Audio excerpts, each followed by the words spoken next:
You're smart. Yeah.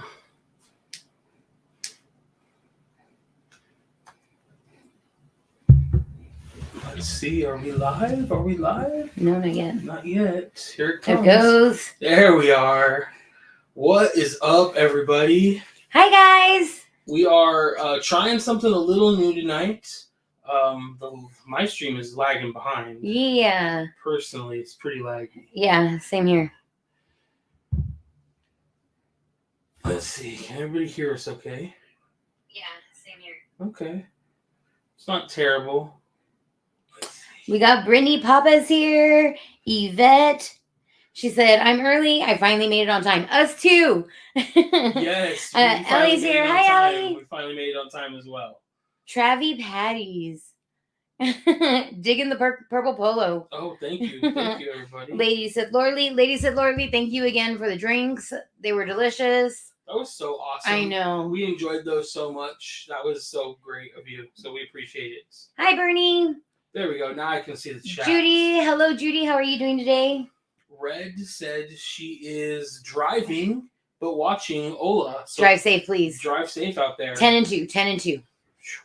All right, you guys. We're just going to let a few more people file in. We do have a very special guest, a good friend of ours today. Hula Mama's here. Hula Mama, I haven't seen you in forever. Please tell me you will be at Boysenberry Fest on Friday, because that's when we'll be there.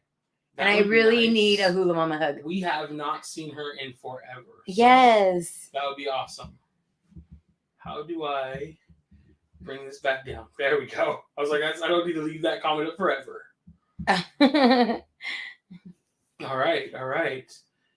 Chahuahua, hi. Jocelyn, hello. Hello. Kevin Theme Park Adventure is here. What's up, everybody? Kristen said, hi, Pocket Fam. I found my way over. Welcome. Welcome. The Disney Alphas are here. What up, guys? What up? Yours truly, Darlin, is here. Yes. How are you? Dude, the whole I crew's here know. today. Everybody's here. Right? Maybe Friday late. Okay. Text me. Let me know when you're there. Yes. We will plan a meetup, even if we're like crossing paths. Even if we're on the way out or something. Yeah, definitely. We'd love to be able to see you still. I literally need a Hula Mama hug. Rudio! Rudio in the house. What up? All right, so Ruth is here as well. Hello. So we have a good friend of ours. Yes. Kirk is waiting in the waiting room, ready to come on in. He is. And he was lucky enough and awesome enough to recently stay on the Galactic Starcruiser. Yes. So he is one of the people that they paid their own way on. Yes. And he spent the days there. And it looked like he had an amazing time. Yeah, tons of. We'll let him plug all his Instagram, TikTok, and YouTube and everything. But we will bring him in right now. So let's, without further ado, let's bring in Kirk. What up, Kirk? Hi. Yo, what up? Howdy, park hoppers. How's everybody doing? First of all, let me just say, for those that don't know me, I met Nick and Crystal a long time ago on Instagram, over 2 years ago, and we've been always on the sidelines cheering each other. So yes. Yeah, we became good friends during the lockdown, went to Disney World, and you were like our personal tour guy. You didn't even live there yet, you know? Mm-hmm. So Kirk has actually just moved into the Orlando area pretty recently, like within the last 2 months. Yeah, we put our home up for sale last year at the end of July, sold it in September, and moved on down here. We live over in Tampa, which is about an hour and a half away, but I get to go to the parks twice a week. That's awesome, man. That's awesome. Disney Alphas, real quick, they said we'll be down April 8th. We want to hang out. Hit us up on IG, dude. Let's plan it. We'd love to hang out with you guys, shoot some content. So definitely. Speaking of content, Kirk, you've been pumping it out on TikTok all the time. Not even just Starcruiser, but tons of Starcruiser stuff. So before we jump in, let everybody know where they can find you on all the social medias, dude. Where can they find your stuff?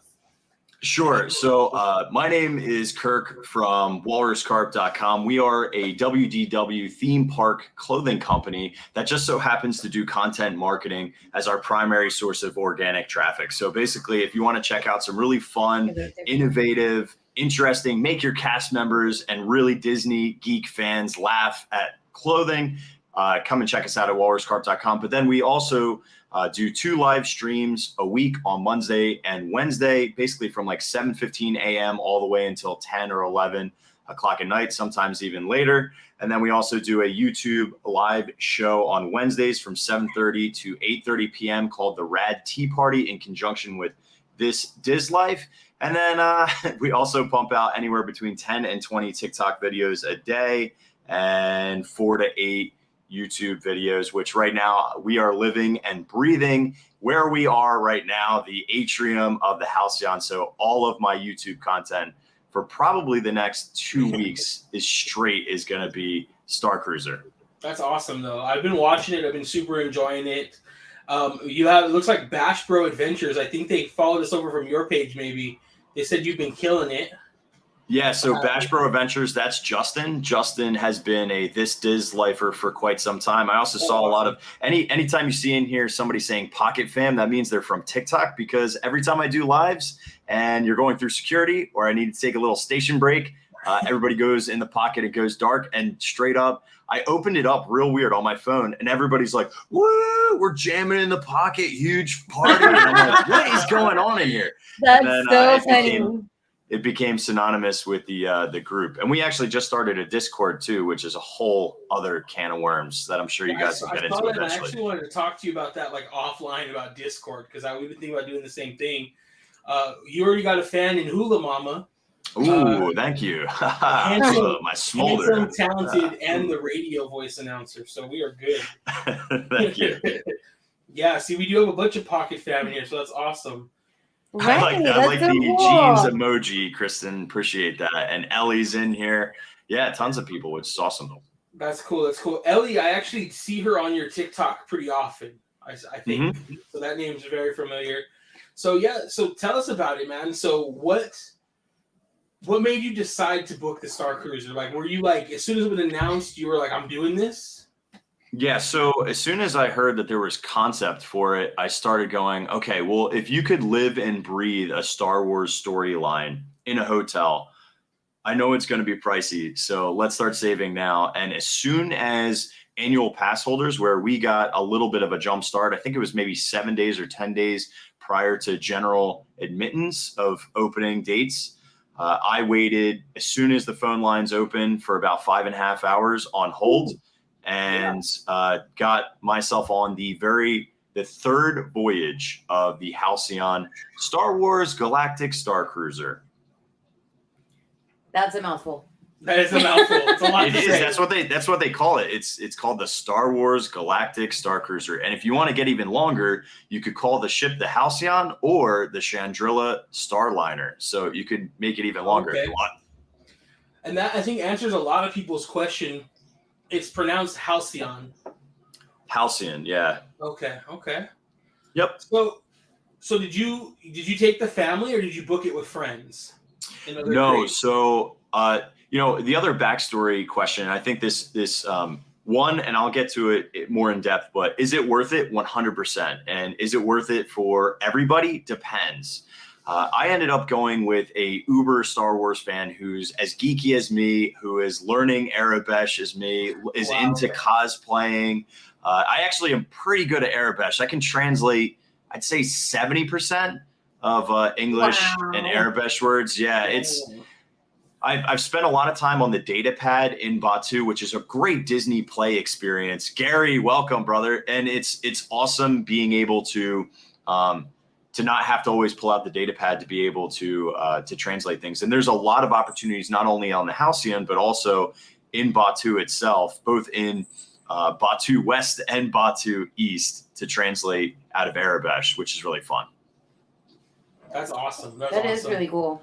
I'm going to have to get back into playing that. Yeah, we used to use like the data pad experience a lot, and then we kind of stopped. And nobody really makes videos on it anymore, so we should actually probably do something on it again. It's been a while. Yeah, when I stream, I have a AT&T service phone and a Verizon phone, which has been really fun because now when I stream, I can actually show what I'm doing on a separate phone.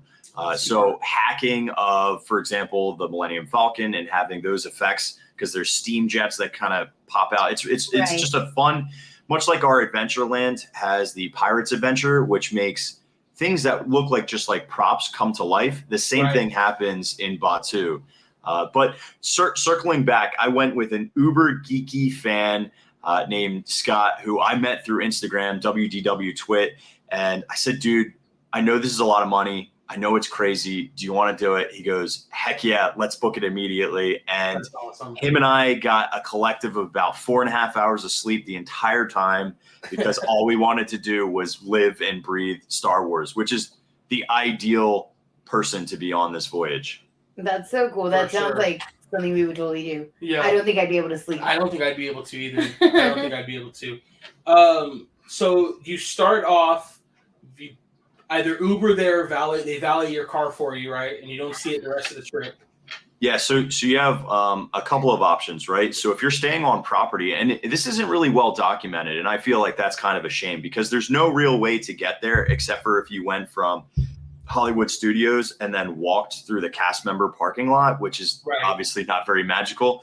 But you can take a paid Uber, and sometimes they'll give you a credit, sometimes they won't, depending on the resort. At Disney World, a paid Uber over to the Halcyon, or somebody can drop you off, or what I did, which was drive and then they valet park your car, which is actually really, really nice because at the end, if you're like me, you bought everything that you possibly could and went into financial credit card ruin, and they packed all of that up, which is really, really nice at the end because I had a lot of big, heavy, bulky things. Here's a hack. If you're going to do it, make sure you budget at least a couple of $100 on souvenirs, as well as maybe bringing an extra suitcase if you're coming from far, far away, because you're going to want space for all that extra stuff. See, and we always have to bring an extra suitcase. Hey, what's up, Spooks? To Disney World. So yeah, going for this, we'd definitely be buying everything. 2 of everything probably. So most likely, yeah.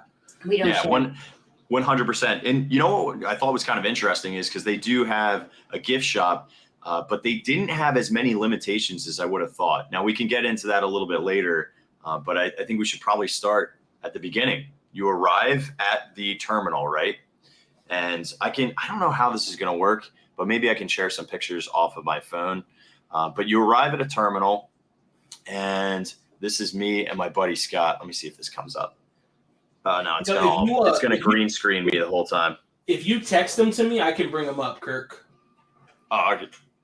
You know what, dude? I got to send it through Instagram. I know that's super annoying, but this is the work phone, so I'm just going to text you stuff.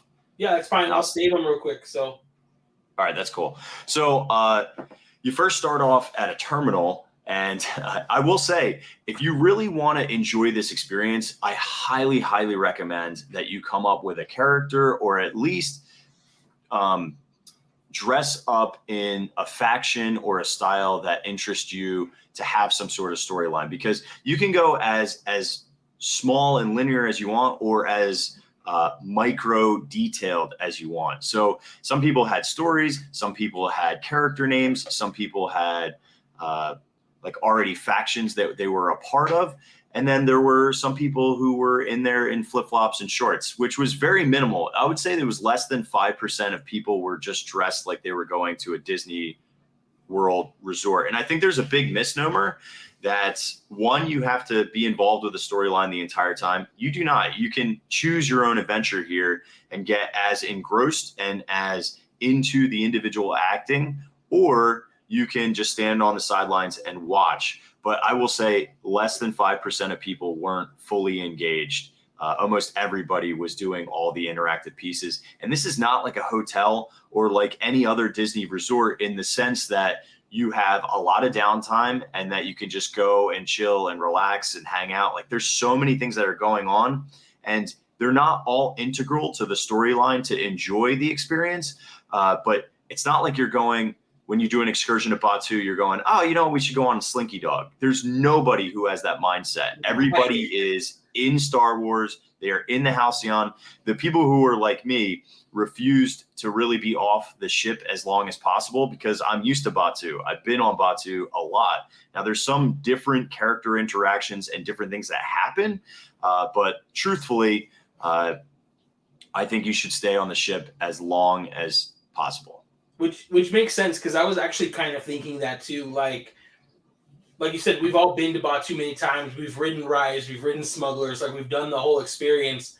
So I don't think I would want to spend a lot of time on Batuu either. But I probably would want to at least check out what the trip to Batuu is like, just to experience that.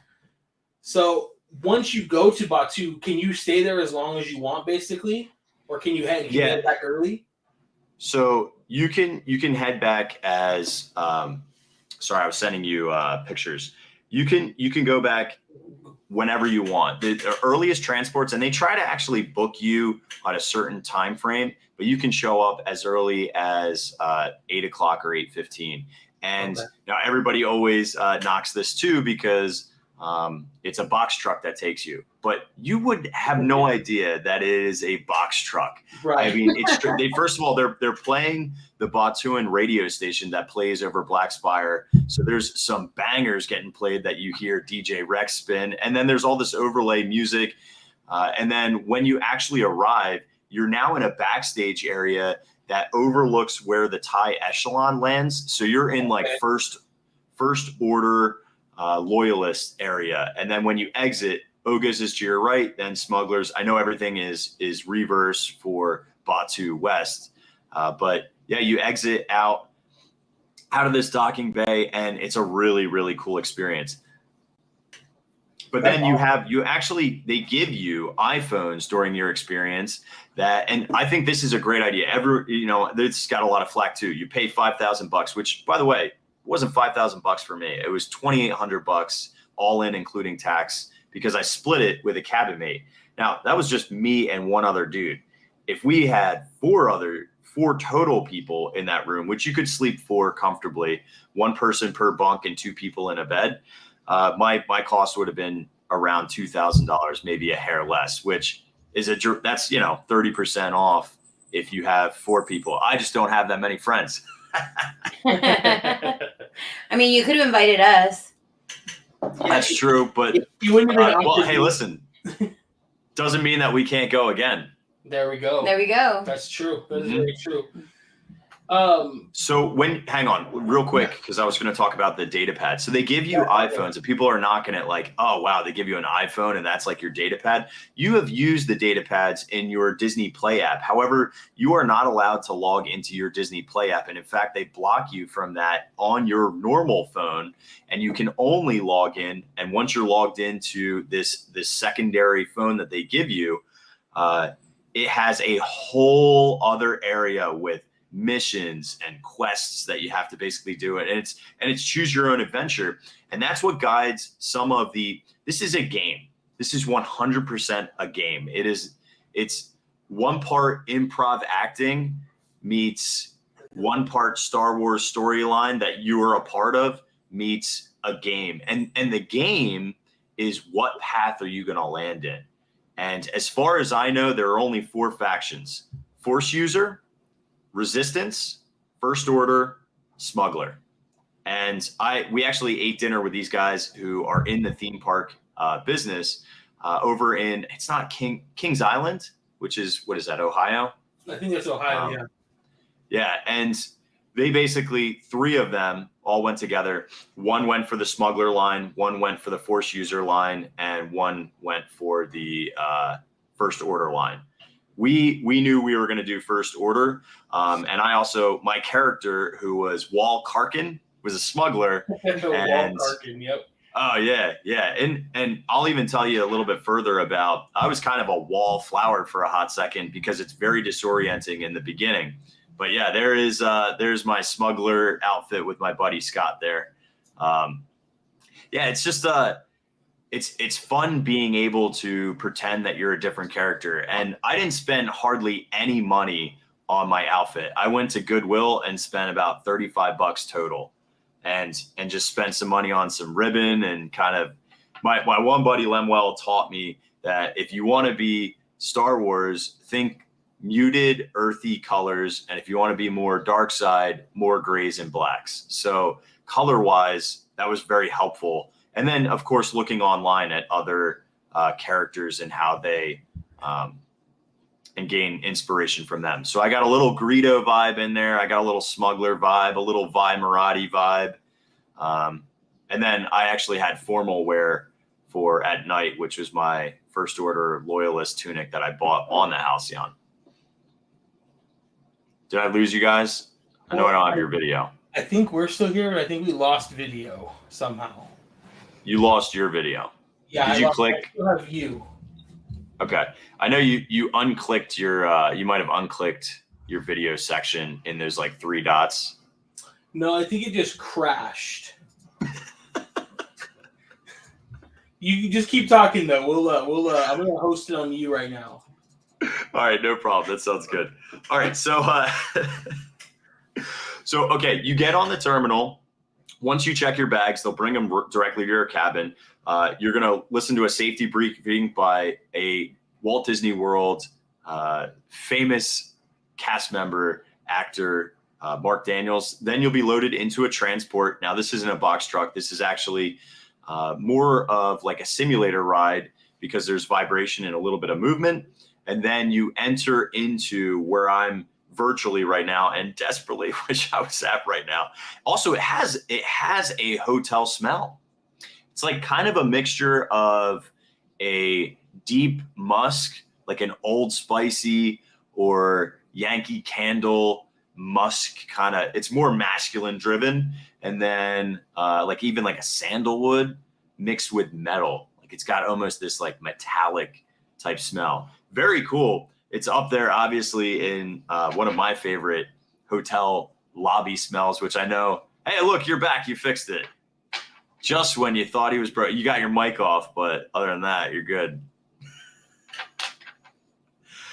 So then you enter in, and one of they're not cast members, they're called crew members here on the Halcyon, will direct you to your cabin. They'll walk you directly to your cabin, and then there are 2 different orientations. You can do a data pad orientation, and you can he crashed the Falcon. My bad, guys.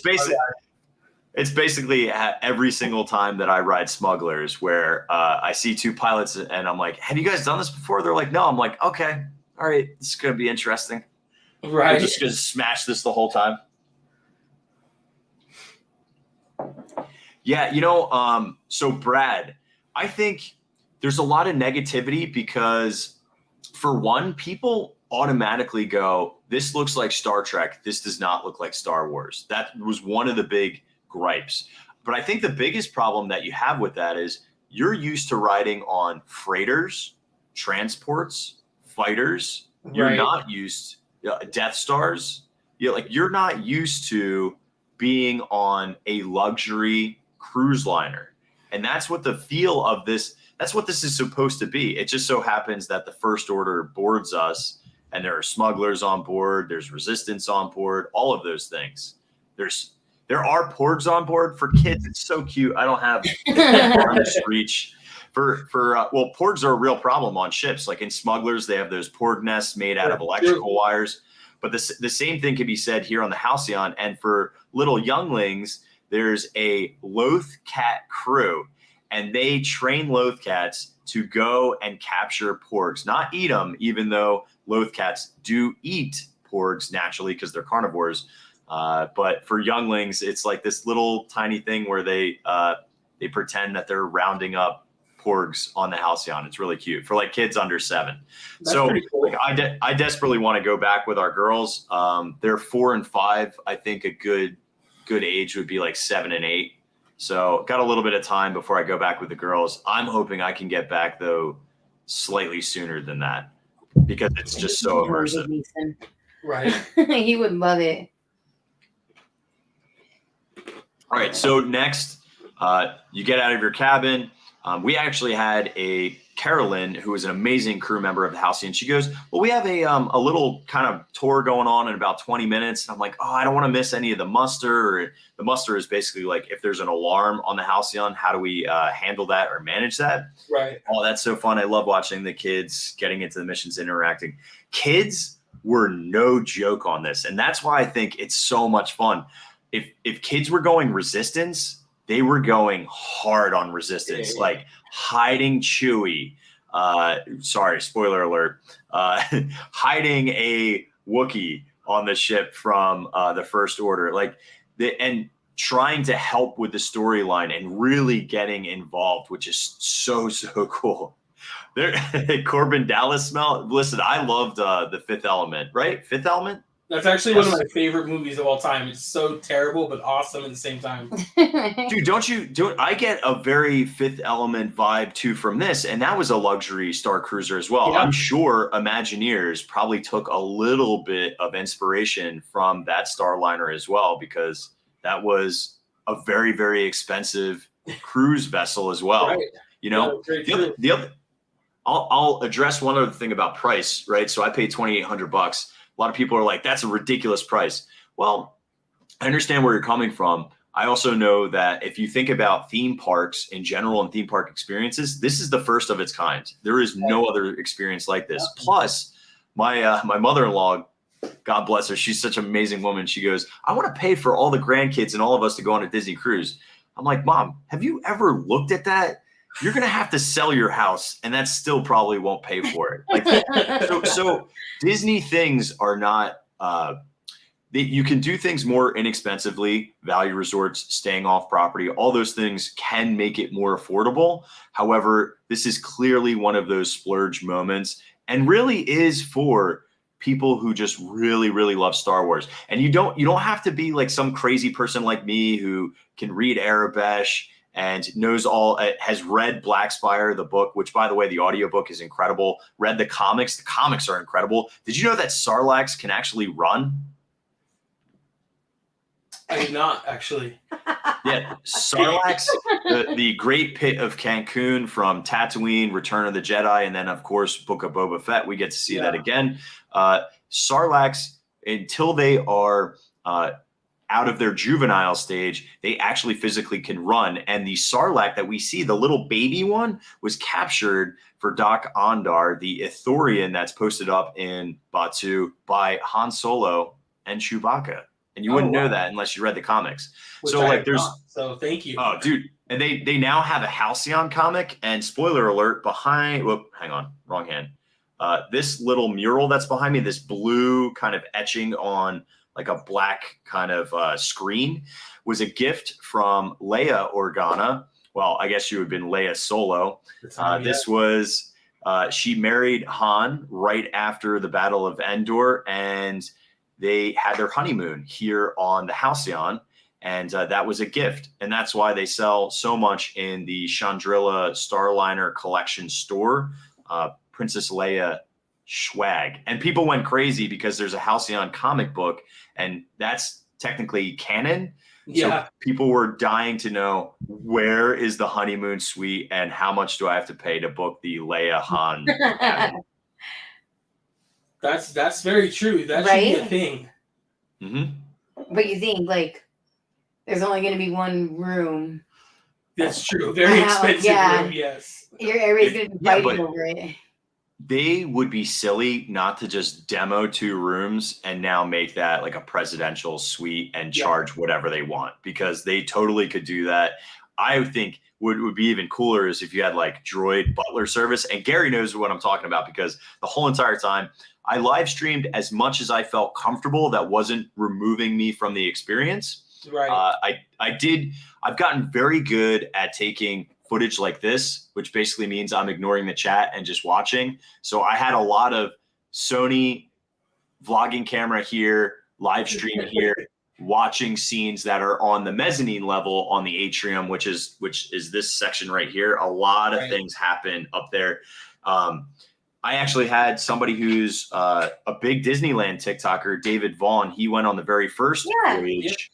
He's one of our friends. Great dude. Yeah, he's a great dude. And he goes, dude, without spoilers, can I give you 6 tips? And one of the tips was get early. And the second one was stand in the center. And right here in the atrium, you would want to be right there. And that's where I stood for everything. And it was a perfect view because things happen all around you and above you. And if you were stuck like in an adjacent corner, you would lose some of the atmosphere. We'll have to get it. And there is no atmosphere. We're in space. Oh, jungle skipper joke. So I have to agree with Gary here. I think like you can hear it in your voice and you can see it when in your videos, and you're just having a freaking blast. Dude. Yeah, I mean, I am clearly the fanboy of all fanboys, so it's hard when somebody gets to live their Star Wars dream and buys a droid for the first time ever. It just was so cool. I mean, like this whole entire experience. This is SKS20, although I renamed mine to what's his face? I renamed mine. What's his face? To TR. Sorry, I'm like too busy trying to like get his remote working. TRP3 for trip 3. I actually didn't name it. The live stream did. So for the third trip, for the third trip on the Halcyon, we now have trip 3. And the reason why I actually bought him, not only is he exclusive to the Halcyon, so you can't get this droid anywhere else. I didn't actually build a droid yet, so this was another good excuse to actually get a droid. They do droid races on the Halcyon. Yes, I heard. I didn't hear about that. I heard about that. Which I spent a couple hours practicing, and I had no idea what the course would look like.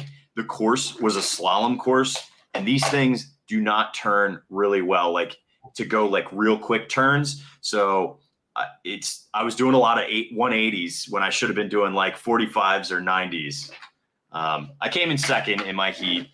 Also, I am like the biggest Sabacc fan ever. I don't know if you guys know what Sabacc is, but that's a big part of the Halcyon is playing a card game. Hang on, I have it.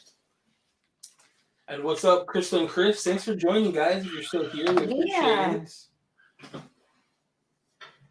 it.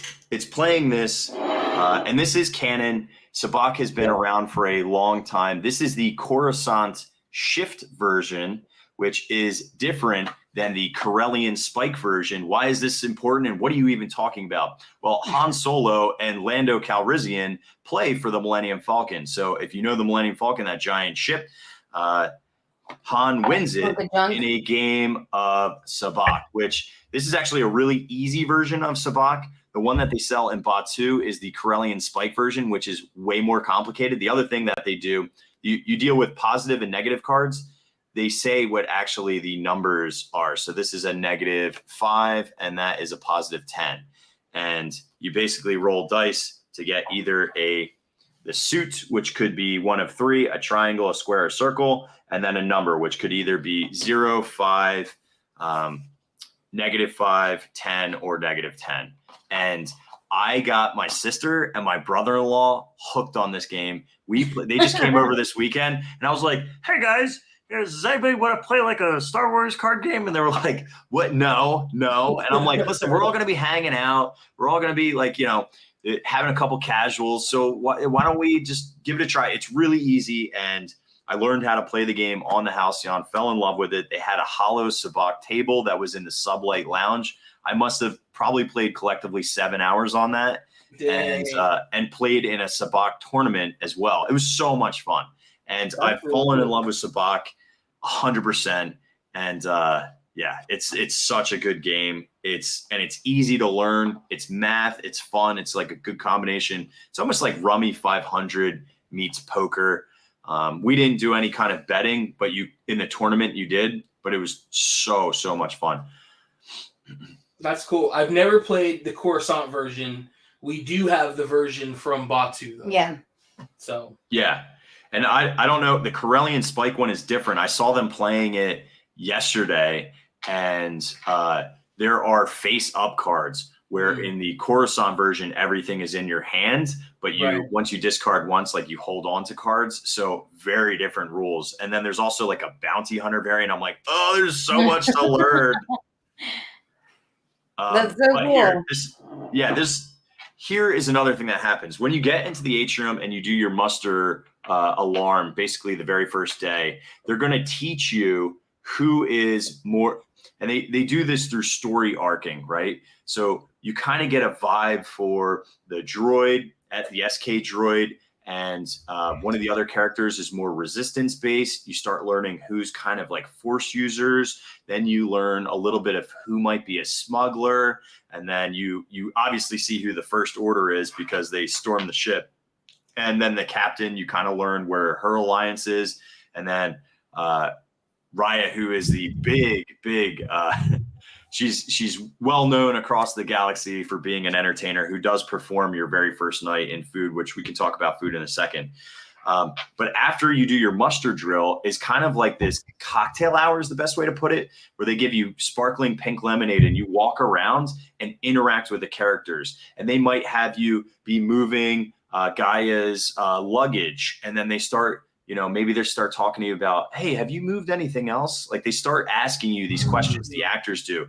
But where I was kind of like wallflowering a little bit was there's only, and this would be like a tweak up in my opinion, is I feel like they should have a couple more improv actors, just a handful more, like maybe 3 to 4 more, same storylines though, but just so that there's more people to interact with, even if they're not like major characters, like secondary characters that would just help buffer so that there aren't like, because you can have up to 372 occupants on the Halcyon. Ours, we guessed at somewhere around 320. And we think that, having like 30 people to 1 ratio is probably a little bit too much if it could be spread around.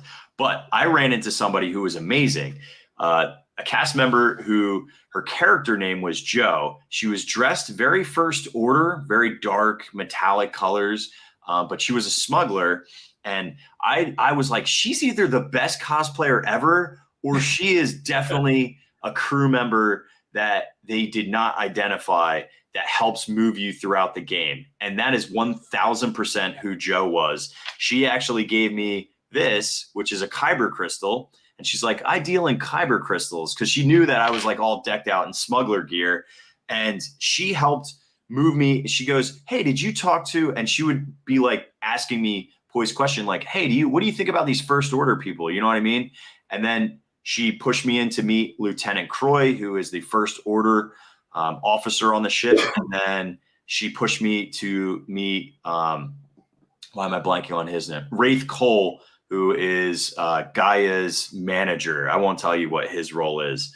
But it was very fun and enjoyable because she got me to interact more with characters, which then I have a strong feeling that every single character has earpieces because they all knew everyone's names and they only maybe interacted with some people between 5 and 20 minutes, depending, because everything kind of moves very quickly. But the whole entire time, I feel like there's a grid somewhere backstage where there are cast members devoted to starting to put people into storylines. And then they use Datapad, as well as when you're in your cabin, there's a virtual droid named D309 who is voice activated, and you can path, like I pathed the first order with her, and it was unreal. I actually was FaceTiming the girls just to show them a little bit, and I was picking all of the bad choices, and my daughters were screaming, "No, Daddy, don't be evil. No, don't do that." And I'm like, unplug the droid. It's like, dang, okay. But it was awesome. This is the future of theme park experiences.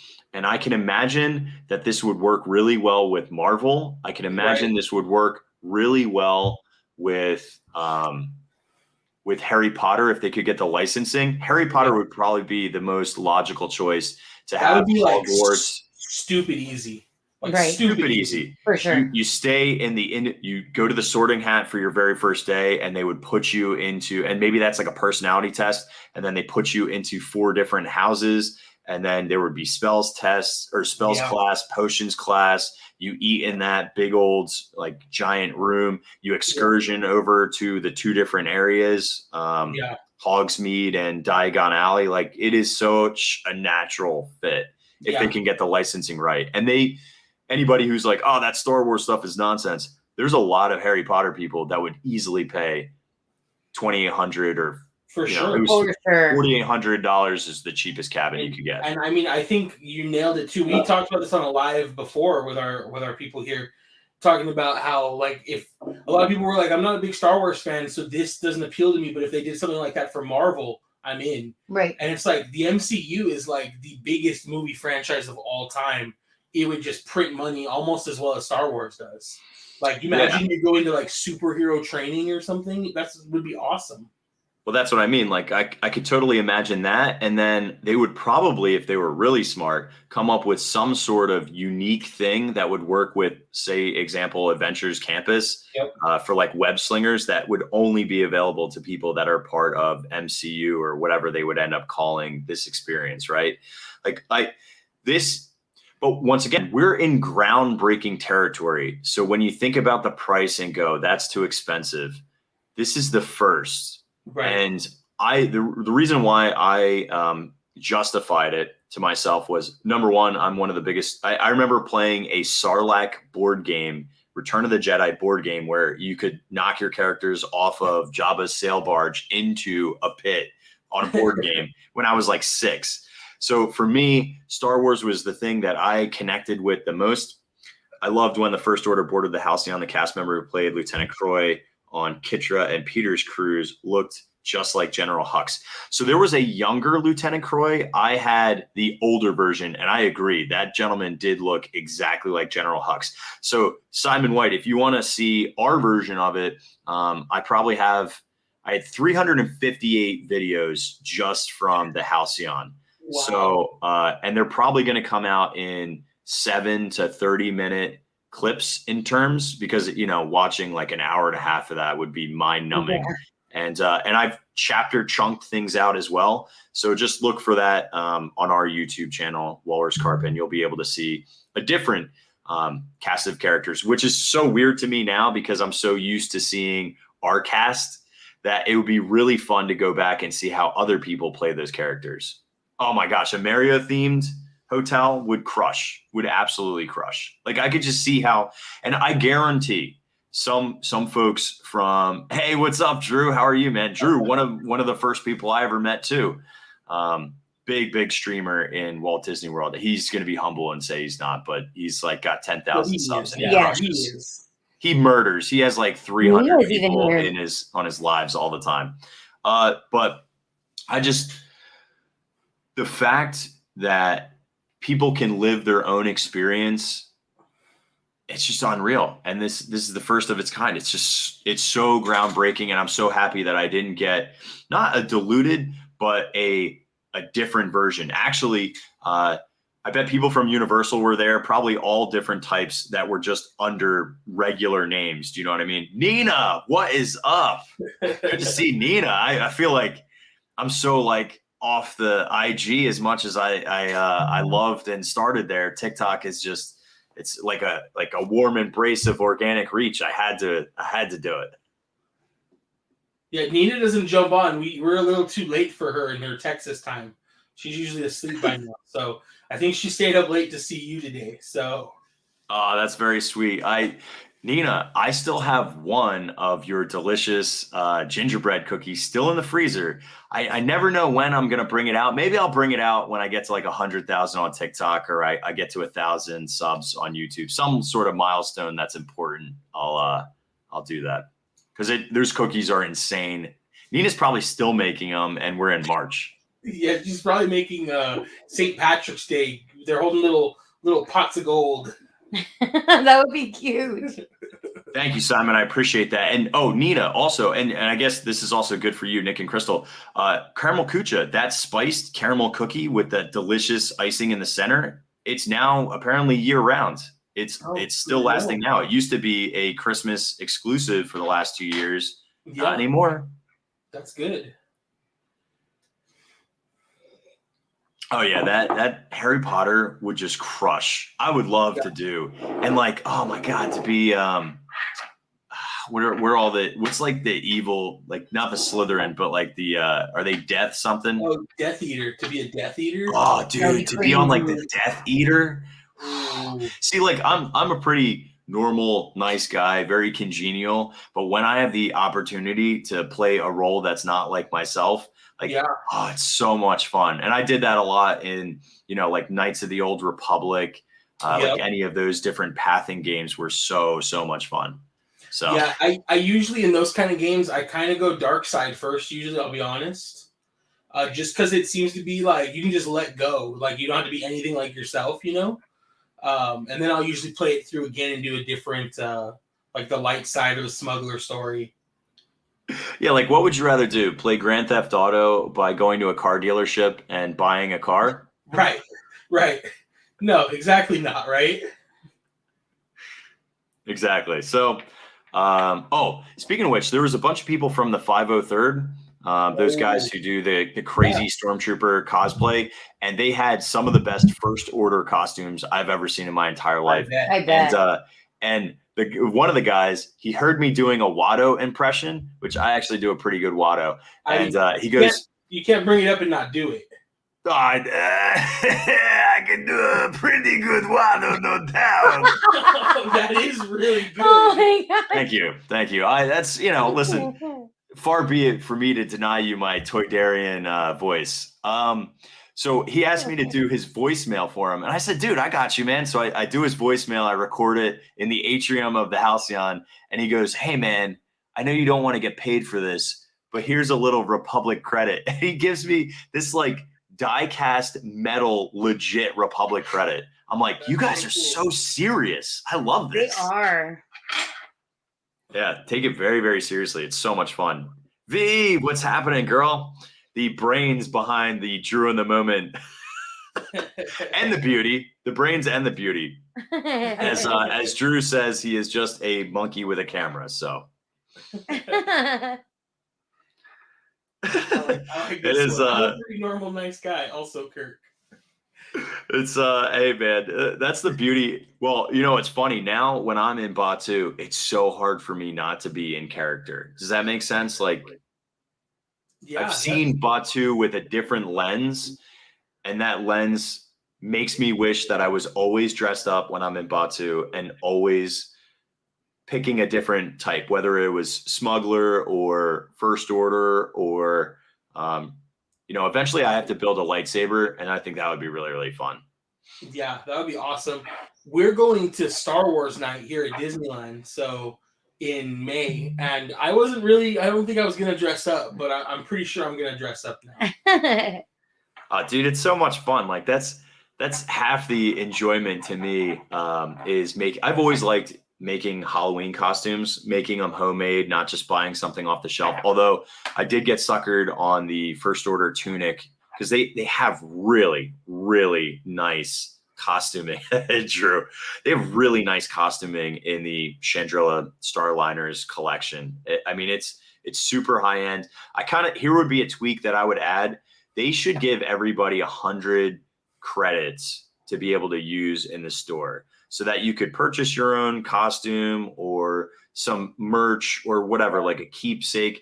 Like, yeah, it could be priced in, but it would be such a nice little nicety where people would be like, that was pretty cool that they gave us this so I could experience this differently. You know what I mean? No, I think that would be really cool. I think that would be pretty awesome. Or maybe they could, instead of, like a lot of hotels or cruise ships leave robes for everybody in the closet. Like maybe they could do some kind of like one size fits most basic ass tunic, right, that you could match with everything. And then it's like, sure, like a lot of people kind of look the same, but it's like the equivalent of everybody wearing a t-shirt around here. You could at least style around it, and then you just leave it there when you leave or something. I don't know. That would be pretty cool. Well, I was actually really impressed with their sizing on there. They didn't have every individual size. It was more of like a broad range. And especially with tunics, that actually works really well. So it was like small, medium, large, extra large, double X, and then triple X. I don't think it went to 4X, but I was like, okay, at least they're having a lot of options. And they had just regular bathrobes. My buddy Scott and I kept on laughing in the subway over a couple drinks going, wouldn't that be amazing if somebody just rolled in here in like a robe with flip-flops and they're like, yo, what's up, man? Which we have to talk food. Can we talk food? Yeah, let's jump to food. Do you and if you have specific questions, have at it. Thank you, Justin. I appreciate it. We're getting there, dude. We had a huge jump yesterday. It was almost like 100 subs just from the live, which was crazy. So that's awesome. Super appreciate it. Do you guys have specific questions about food? If not, I'll tell you the two different types of experiences with food that you can have. Yeah, let's just you jump into it. Let's just talk about the two different experiences. So breakfast and lunch are going to be all you care to enjoy buffets, which have roughly about 15 different items, a mixture of savory and sweet. David Vaughn warned me that everything has died, which is 100% true. And in fact, when I saw your St. Patty's corn dog that was green, I was like, man, I feel like I'm back on the Halcyon. Right. That is almost all foods. Plus, they lean more towards Chinese, Japanese, Korean, Thai, and Indian food. It's very Asian cuisine forward. So if you don't like those kind of, if you think about Batuu is very similar to that too. They use a lot of similar spicing. And then there's a lot of richness and deep kind of fatty food. Things like, oh, thank you so much. I appreciate that, Simon. So there's, I feel like you see that in like the Kadu ribs are very similar to the braised bantha that you get on the ship. Okay. But when you do the all you care to enjoy, they give you these fun little trays, and everything is themed to either a location or a planet or an animal, which is very, very, very fun. Yes, please smash likes, follow, share, all the good things to help my buddies Nick and Crystal, Park Hopping Duo out there. Anybody who's part of Pocket Fam who doesn't follow Park Hopping Duo, if you want to learn how to do Disneyland better, and then of course they come over to my neck of the woods as well with some WDW content. Make sure you follow them on here, Instagram, and TikTok. Yo, y'all are getting into that TikTok pretty good. We are. You're making some. I know, crushing it. Your Crystal. photography ones too really, really smoke. Your character and your photography content seems to be your best performing. Yeah, that seems to be like the go-to for everybody on our TikTok. Yeah, Especially the character interactions. Like they all go straight up to TikTok. So anybody that's here, it's on Insta. You should go over to our TikTok too. See, look, the more you know. They don't put everything all in one place to force you to get it. Force Star Wars to force you to. You will follow them on all channels.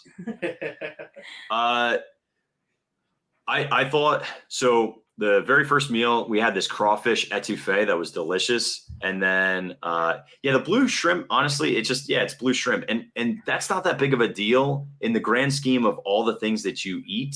It's probably one of the least strange things. Yes, they are blue, and yes, there's dry ice below it, making them smoke. But that's not really the craziest thing to me. Some of the cocktails and drinks, like the Hoth icebreaker with this candied circle that looks like it has holes in the ice, or my favorite cocktail on the Sublight Lounge was the Clouds of Bespin, which was this almost like a Tom Collins, but with lemon juice and gin and vodka with this lemon meringue. It was like lemon meringue pie. So good. As you were describing that, I could see how much you missed it in your eyes, dude.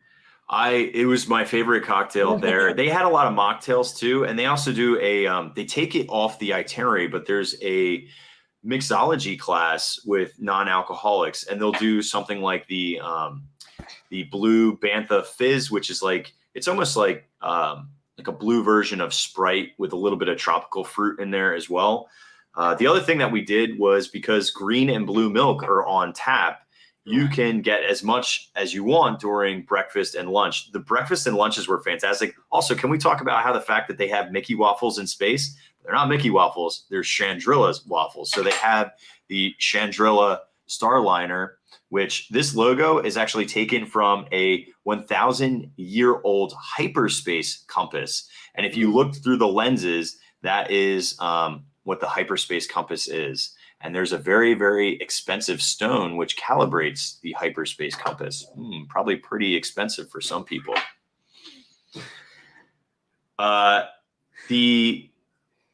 I loved mixing, and crew members were really cool about explaining different types of blue milk or green milk cocktails. Gaia she was incredible. She was such a voice talent as a cast member. And I've only seen one person playing Gaia, which she had to have full Twi'lek tentacles coming out of the back of her, full face makeup. Same with the captain, full blue face makeup. It's really, really challenging. Yeah. Blue. So I'm a blue milk fan, 100% over green milk. And a lot of times we get in our milk stand like ice chunks in our green and blue milk, but when it's really, really hot, it melts pretty quick. But it's more aligned with the blue milk that's smoother that you get from Oga's Cantina. Okay. But then we would do teal milk, which I don't recommend. I don't think it really tastes good, but that's blue and green milk combined, and then you stir it, and it actually does become this like lighter greenish color. And then we came up with a new one. It's Powerade and blue milk, and we called it strong milk. So Powerade and blue milk is strong milk, and very, very sweet. So if you don't think that blue milk is sweet enough for you, and then they also have a bunch of other soft drinks. So people could go ham and make a million cocktails, which I would totally do next time because it's just really, really fun. Yeah, I feel it's that rice and coconut milk roux that give it that really thick consistency, in my opinion. But I don't know. I'm like such a junkie for it. I drank so much blue milk when I was up there, and black calf the whole time. Like, I love the blue milk. Yeah. Like, green milk can kick rocks, but blue milk. I'm with you. I used to like the green milk with tequila, the alcoholic version, but honestly, it's blue milk or nothing. That's where I stand now. If it's not coming out of a Bantha, I don't want it. We have the Toydarian swirl here. I don't know if you guys have that at Disney World or not. No. What's a Toydarian swirl? It is the blue milk, I think, with like mango, like fruit chunks, and then it's kind of like chamoy. So it's like if you got like a mango margarita, it's really, really good. I think it's blue milk. I'm looking it up right now. Hold on. But it's one of the only ones we have that you guys don't. It's green milk swirled with savory fruit sauces, mango jellies, and topped with chili lime seasoning. But it tastes amazing. Oh, that's cool. Yeah. So if you ever got here, you gotta try that one. Do you get that at your milk stand or at Oga's? No, at our milk stand. Okay, because our milk stand only has blue, green, alcoholic blue, and green. That's it. They had for one very, very brief moment like a breakfast thing that almost looked like Jell-O with popping pearls. It's very similar to the Rhodian ration that you get at Oga's, or the Jell-O shot version of that, which that consistency creeps me out. All that wiggly jiggly, I'm out. So, but yeah, we don't have anything special like that. I'm actually super bummed. I know you guys didn't like it. Well, you didn't like either of these things, if I recall correctly. The spicy noodles we didn't have. And so we didn't have anything for Life Day like you guys had. And then this one is consistent, is that Cocoa Puffs Cocoa Puffs version of cold brew, which we do not have either. That's amazing. We love that. Oh, that's good. Yeah. The trick is to get it with no ice. Get it with no ice, though, so the ice doesn't get in the way of the puffs. No, it waters it down too much. I don't care about that. Yeah, you drink it too fast, so yeah. But the spicy noodles, when we had them, were not good, but we want to try them again because everybody keeps telling us they were really good, so we're going to try them again. Well, things change. Things change so much at Disney. I just had a Wookiee cookie on Wednesday, and I remember having them in the past and going, this is not like a Little Debbie's oatmeal cream pie, but I get where they were going with it. And now they almost taste like, in our 50th, we have this, it's almost like a blondie brownie, but imagine it as a blondie num cookie, really buttery, rich, really good with some oatmeal on there. That sounds good. Yeah. It was better than the old Wookiee cookie. So I'm like, I wonder if they're just taking Shimmer and Glimmer, not putting chocolate chips in it for ease and speed, and putting this together. It's not Wookiee cookie-like, but it's very, very good. I ate the whole entire cookie, which I normally don't eat all of the sweets because they're unbalanced, too sweet, or just weird textures. Right. Okay, so Gary's asking about the Mustafarian lava drink. So spoiler alert, this is one of the only drinks that you can get a take-home glass, which I did buy from the Chandrilla Starline store. This was branded with the Chandrilla Starline on it. In the restaurant, you could get this Rhodian drink that was not branded, which is so lame. Also, by the way, there is a Rhodian walking around. Her name is Quana, and she is hysterical and so much fun to interact with. And God bless all the CMs that are playing her, because that is full get up. Even if she's only on stage for 45 minutes, that must be torture. I can't even imagine. But the Mustafarian lava from Mustafar, of course, Lava Planet, and it comes with a tube of like a hot habanero chili liqueur. And I don't know if it's a mezcal, but it's a tequila based cocktail. And it was not spicy, according to Scott, until he dumped this whole entire like test tube that had Arabesh written all over it too, which was really cool. And that was a keepsake. And it came in this little, like a stemless wine glass, but the bottom had this metallic base that had Arabish written in it as well. I guess so that the glass wouldn't melt or something from the lava. But it was a cool cocktail. I'm not big on spicy cocktails unless it's a bloody Rancor in this case. I liked that Cloud of Bespin. That if that came to Batuu, you wheel me out of Oga's because I would never leave. That sounds awesome. I think I would like that drink. Yeah, it's totally a you send me drink. I'm rocking our Han Shot Thirst too. Speaking of drinks, this is a Greedo as a Dagobah Slug Slinger, and then Han Solo is a Jet Juice. So that's awesome. And I just like that it's called Han Shot Thirst versus First. Yeah, which, by the way, let's knock it off right now. Han Solo did shoot first. He originally was meant to be kind of a quasi bad guy. But he definitely shot Greedo in cold alien blood. 100%. No ifs, ands, or buts. No revisionist history here. On the Starcruiser, are you limited to 2 drinks like you are in Oga's? No, have a billion. That's good. Speaking of which, there were several times on the Halcyon where people were clearly getting very galactic, and it was very fun to watch people stumble around Sublight Lounge. It's just a really well themed bar where we went through and we tried every single drink that was there over the course, but there was 2 of us, and that was over the course of 2 nights and many, many hours. We probably spent from 10 o'clock until 2:30 the first night in Sublight, but the bar closes its last call at like 12:45. And the bar technically closed at 1, but they leave Hollow Sabacc open and the actual lounge. So Scott and I played probably heads up Sabacc for an hour and a half. And then, and they do have out in the atrium, there's like a little water fountain it's like right here. Actually, no. Sublight's like over here. I can't do this. It's all reversed on me. On the wall, they have, it's weird, ambient, still water, flat water. Then they have chilled flat water, and then they have sparkling chilled water. There's no green or blue milk in the atrium. It's just water that they have there. Okay. But yeah, they have non-alcoholic and then alcoholic drinks in Sublight. It's the only things that you have to pay for outside of souvenirs. All the food is included. And I think that's purposeful too, to keep people from 1, overindulging, and 2, staying in the Sublight Lounge for more than like 4 cocktails.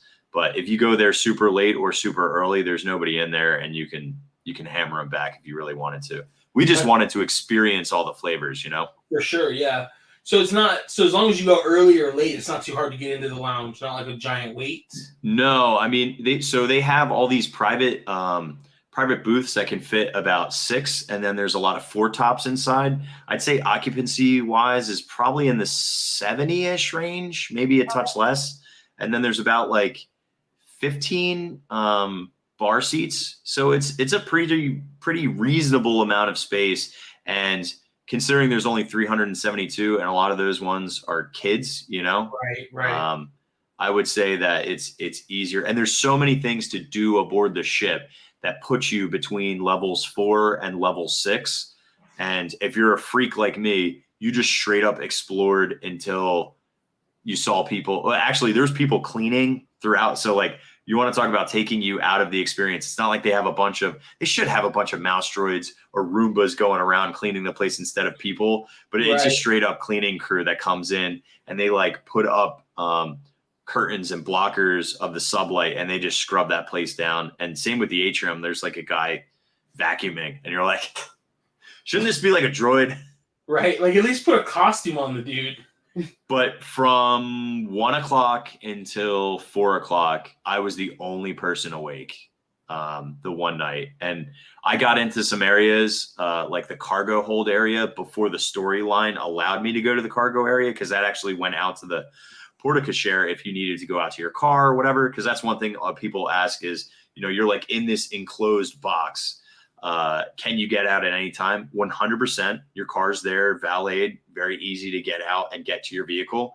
Also, if you have like a total freak out, they have a section that's called the Batuu simulator, which has it's basically an open air section outside the Halcyon where you can't see anything. You just see the sky. It is open, so when it rains, and the cast members talk about it, listen, if it is raining on Batuu, our simulator will simulate the rain as well. I spent a lot of time just hanging out there because it's like a Zen garden. And they have these 5 rocks, these 5 boulders, and you can make little like Zen sculptures if you want out of these pebbles. But apparently that is from the planet of Chandrila that the owner of this Starliner brought with him, because it's important when you're taking a voyage to bring things from back home. I love how they just worked story and everything. Dude, and I was geeking out and asking every single person who was a crew member on the Halcyon, like, hey, what do you know? We need to talk about the smoked cheese that Gary keeps bringing up. The smoked cheese. Oh, so it was like 3 different cheese balls. So if you can think about like the holidays and people like have like the nut encrusted cheese balls, that's 100% what it is. But they bring it much like a smoking cocktail. They'll like char some wood and then dome it with a glass dome. And when they bring it to you, just smoke goes everywhere. There was a goat cheese, which was very funky if you're into like, and there was crisps. They had like little pita crisps that came with it. And then there was a Gouda, which was fantastic. And then some sort of white cheddar that was sharp. But that was good. They also, my favorite though, was like a pizza. They had like a little cheese flatbread pizza that was just spiced really nicely. It was almost like on naan bread. If I could probably, that's the naan or almost. They also had breads and spreads during one of the meals where they had paratha. If you know what Indian paratha is, it's like a bread that's layered with spices inside. Oh, it's so good. It sounds like the food on board is actually really good, because I'll be honest, I'm not a big fan of like Docking Bay 7's take on most of their food. No, not at all. I find most of it's just okay at best, Unlike like, for example, the food inside Pandora is like amazing. 100%. Yeah, so I would liken, because there's a lot of things that remind me of Satuli Canteen, specifically like the bowls in terms of noodles and in terms of spicing. I also do think though, it reminds me of Skipper Canteen too in a lot of ways. You know how Skipper Canteen has more adventurous and flavorful type things. Like there was 3 different bao buns that they gave us, and of course they're dyed. One's bright orange, one's green, one's blue, and you cut them open, and one was chicken tikka masala. So they don't say that, but it is chicken tikka masala. One was a spiced chana, either chickpea or potato, like aloo, gobi, potato and cauliflower. These are all Indian dish names if you don't know what I'm talking about. But and then there was a meat dish one, like a braised beef one.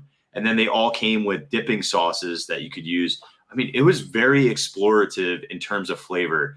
And, the things that people who really want to hate on the price, which I just feel empathetic. I'm not sure why you have to spit venom on something that you're not into. Like, just ignore it if you're not into it. Like, there's plenty of stuff that I'm sure you blow money on that everybody else is like, dude, you're nuts. Like, you're really into Victorian dolls, like who needs them, right? There's somebody who needs them. Just go on eBay. Somebody will pay a price for any of this stuff. Somebody definitely wants them. I just felt that the cuisine was definitely elevated, especially on the sit down dinners at night, which were very fun because there was character interactions throughout that. Like Lieutenant Croy sat right next to us. And I think it was because I was chatting up a little bit about the First Order. The only thing, though, he always wanted me to do was snitch. And I'm like, dude, the only way I'll snitch is for a price. And he's like, oh, a bit. Actually, this was really cool. A great interaction. I'm such a nerd. I went to Batuu. I rope dropped Batuu and rode Rise. And then I got a last minute same day Oga's res at like 7:35 in the morning for like 10 o'clock. And then this is all before Halcyon because you couldn't board the Halcyon until 1 p.m. And and then I single ridered Smuggies, and then I went to Ronto Roasters for a Ronto wrap, and then Aiden and Docking Bay 7. Like I tried to like do all encompassing Batuian things and stay in character. It was the first time on Rise that the First Order interaction pre-interrogation room in that hallway was really good, like positive good. They normally will rip on you and be like, whatever, right? Like little quips, like what's that droid, or what are you doing, or I don't believe you. But they were asking me because I'm in full costume where everybody else is clearly not, and so came over and said, what were you doing on a resistance ship? Said, hey, listen, I'm just trying to make my way through the galaxy and make a couple bucks. I have no alliances to anybody. And I probably have some things that the First Order could want. And he goes, interesting, a businessman. I can respect that. And I was like, yes. Like it was the first time that a First Order officer didn't beat me up. That's awesome. I mean, Kylo beat me up in the next room, but that's normal. That's normal. Big Zaddy Kylo will never let me get through that room without beating me up. The green bean Scott order were interesting. Yeah, it was a like a fried green bean, but not like an air dried ones. Like those crispy puff style ones. They were more like what you would get at Yak and Yeti, and then they had kind of like a chivy sour cream mixed with Faye Greek yogurt dipping sauce.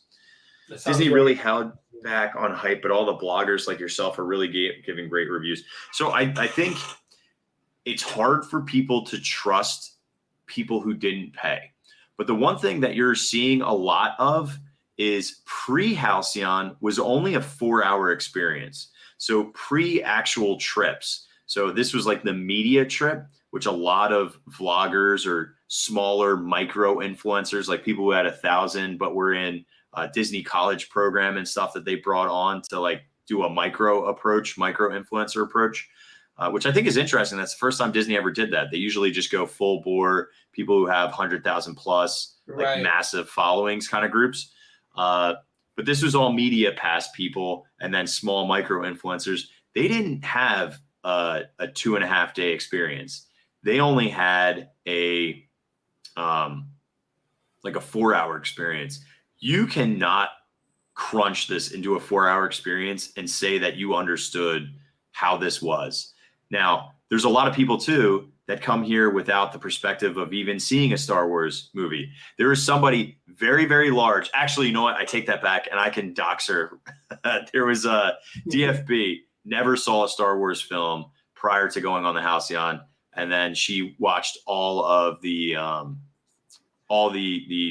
9 legacy films to be able to understand what the Halcyon's about. So I thought that was cool. But yeah, I mean, bloggers, if somebody didn't pay for an experience, like, so any of the voyages that weren't paid, I don't know, man, it's such a weird spot to be put if you had a media pass, because you wouldn't want to jam on anything to tick off the hand that feeds you, but also you would want to be true and authentic. I think there's a way to explain things that could have been plussed, because Disney's all about plussing experiences rather than just focusing on like, this was awful, this was terrible, because that doesn't help anybody constructively in the end. And when people talk to me about it, I freak out and desperately want to go back. But it's not something that you could do all the time because there is a price barrier. Right. See, and that's like for us, like we really want to go, but to go and, it's only like a 2-day experience. It's like that kind of money. Like I'm not going to Florida just for 2 days. Like if we're out there, I'm going to hit the park for at least a few more days. Right. So now we're adding that on as non-local. So now this $5,000 trip becomes, $7,000 or $8,000, even depending on how many days you stay in the park and where you stay. So it's like, is it something we're going to do? Hands down, eventually we're going to do it. For sure. But it's like, when does it fit in to the budget to where it makes sense, rather than doing 3 other vacations this year, Yeah. So what I always, everything depends on who you are, what kind of income level you're at, and what's significant in terms of your spending process and budgeting, right? I also am of the ilk of experiences and time are the only really precious commodities that we have with our family and our health, right? So to me, I know that there's an old saying, and I'm sorry, I'm going to get philosophical for a hot second, and people, Pocket Fam, know that I talk about this stuff ad nauseum. There's a saying that if somebody was willing to give you $5 million, but you couldn't wake up tomorrow, would you take the deal? Almost nobody would take that deal. However, you have to then think of every single day being worth $5 million. So if that's the case, how do you value dollars versus time/experience? To me, dollars are infinite. You just have to figure out a way to capture them, figure out a way to make a positive enough impact and bringing value and solving a problem for enough people to where the dollars show up, right? Right. Like for you guys, a part of that is sharing your experiences in Disney with content. But there's also a lot of other side hustles that you guys have. The big thing is, let's say you don't want to do any of those to make the $2,800 or the $5,000 if you're paying for all of the cabin. I 1000% know that almost everyone has for the last 10 years items that they've never used that are technology or nostalgia or toys at your parents' house, in your basement, in storage, old laptops that you can sell on Facebook Marketplace, Mercari, eBay, and make enough scratch to be able to do this if you wanted to do it. If that's too much of a hassle, then you weren't meant to go on the Halcyon anyway. And I'm not saying, like, I'm not trying to gatekeep, because it's not gatekeeping.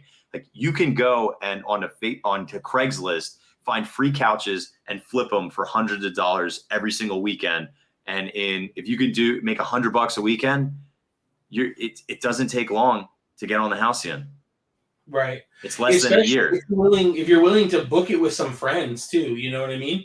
I mean, that really does bring the barrier of entry down quite a bit if you're willing to bunk with 3 of your buddies, you know?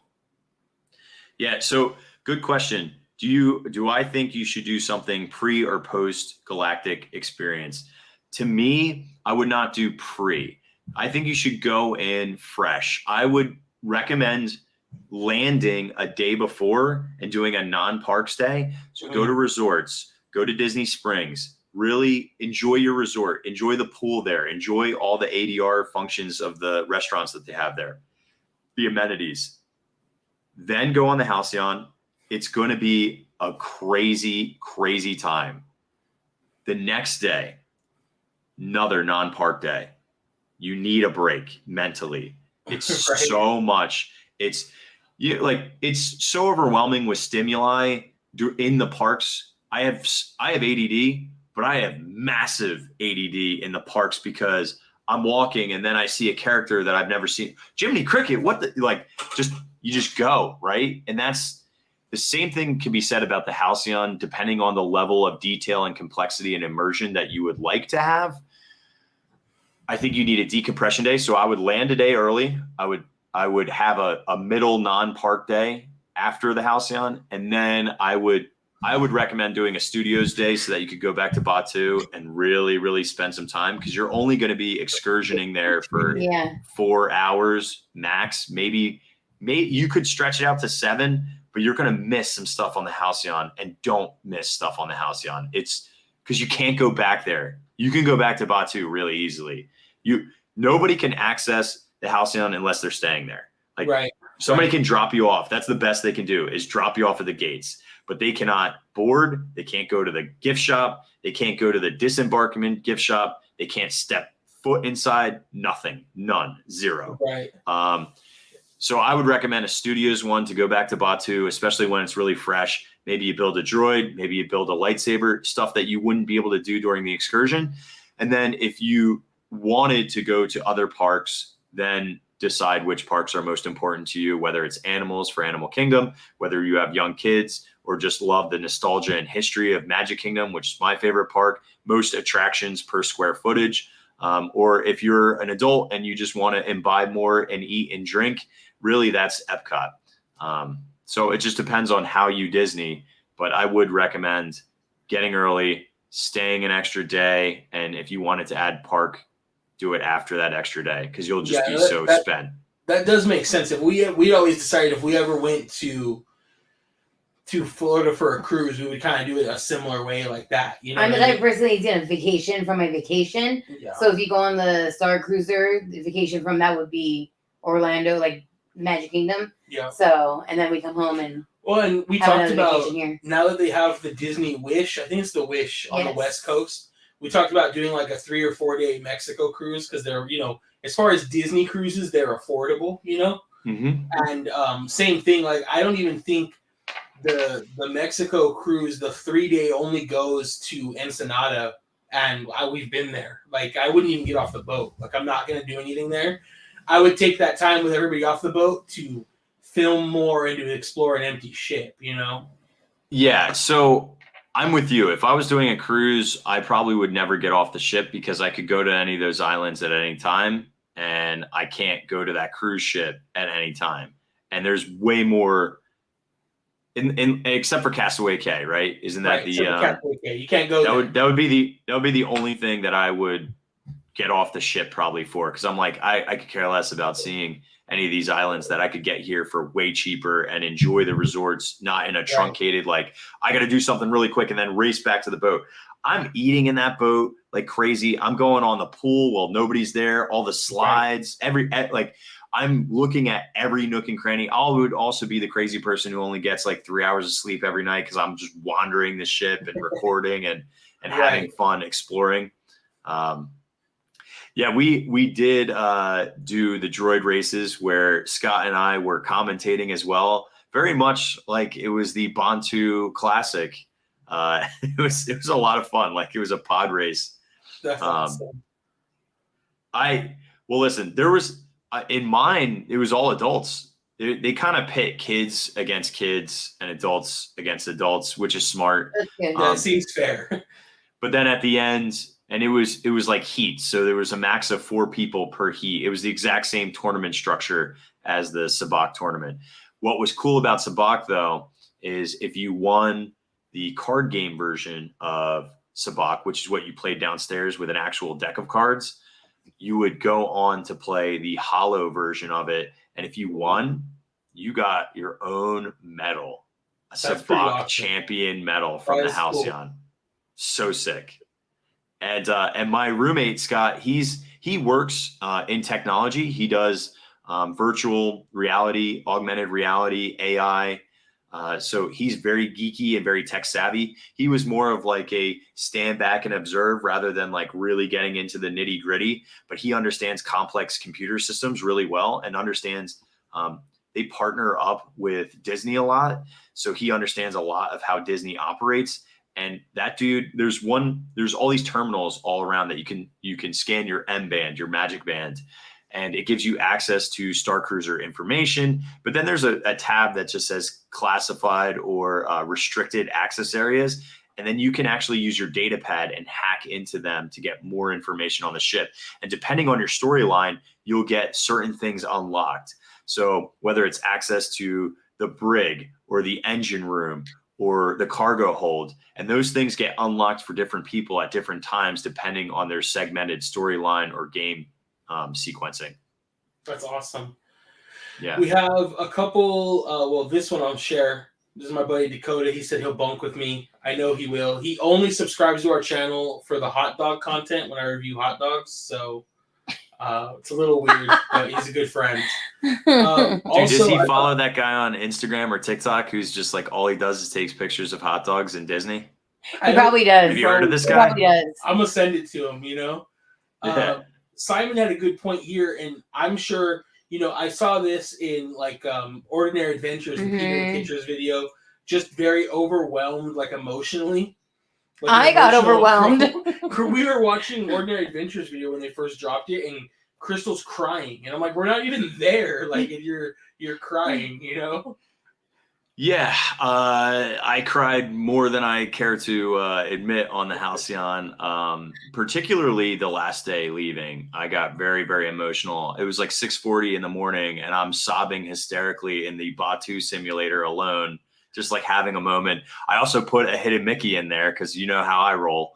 Because it's just like, I don't know, man. for somebody who loves Star Wars so much, and I've read books, if you're that level, it's the only way that I could have ever possibly, unless, and remember that would be like playing a character but not really living it. The only other way that I could get as close to living a character storyline would be in a Disney film, right, of Star Wars. That's it. Like, there's no other way. Like Batuu, sure, to a certain extent, but Batuu's watered down now. Like, when they first got there, the way that they would language things, it was very confusing for guests. So they had to make some course corrections. It was extremely unique for people on Batuu in those first couple of weeks, because they really were trying to keep things in character. The Halcyon, there's a hidden George Lucas, but of course nobody on the Halcyon can tell you George who? Like, they don't know who George Lucas is, because it's Star Wars. So you better know what the senator's name is if you're looking for his ID badge in the cargo hold. Oh, dang. Okay. And then I wanted to share this one from Hula Mama. So, she loved your inside recommendations. She was one of the people against this due to the 5K cost. But, from everything you've heard, plus I'm sure other videos she's watched, it's on her bucket list now. So that's exactly why I wanted to bring you on. You can watch all the vloggers. You can watch everybody who paid, didn't pay. It doesn't matter. But just being able to sit here and ask you questions and really get your honest opinion, I think it's awesome. I was already sold on wanting to go, but now I'm like, I only need one kidney. The other one, we can go a couple times. You know what I'm saying? Okay, dude, a couple of rounds in Sabacc and you're there. Yeah, there we go. Just got to get may the spires keep you and you'll be all right. Right. So as Hula kind of alludes here, right? Once again, it's completely dependent on your budgeting, your income levels. Are you willing to sell things on the side, whether that's on Etsy, Pinterest, eBay, Craigslist, Mercari, whatever? Like, think of it as an online garage sale to be able to budget and effectively do this. And then obviously finding somebody else who's like-minded. I think the more Star Warsian the person is, the better they'll really pull and draw out of this. I would recommend just going really deep on Disney Plus, even if that just means watching the Clone Wars, which is one of the greatest animated series that fills in so many gaps and tells so many backstories with characters. It's just really, really unique. Yes, you can split it with your friends, which does bring down your cost. But it's just, there's nothing else like it. And if you want to live in Star Wars and breathe Star Wars and smell Star Wars and eat Star Wars and talk Star Wars and read Star Wars, this is it. And there's nothing else like it. And this is the future of entertainment. And thank you so much for having me on as well, because you were like, hey, we should do this in a while. And I was like, dude, it's so fresh. Let's do it. Right. Let's do it immediately. Like, it is right now. Let's do it. Yeah, it was perfect timing. Yeah. So I recommend it to anybody. I'm going back. Here's what I imagine will happen in the future. There will be more storylines.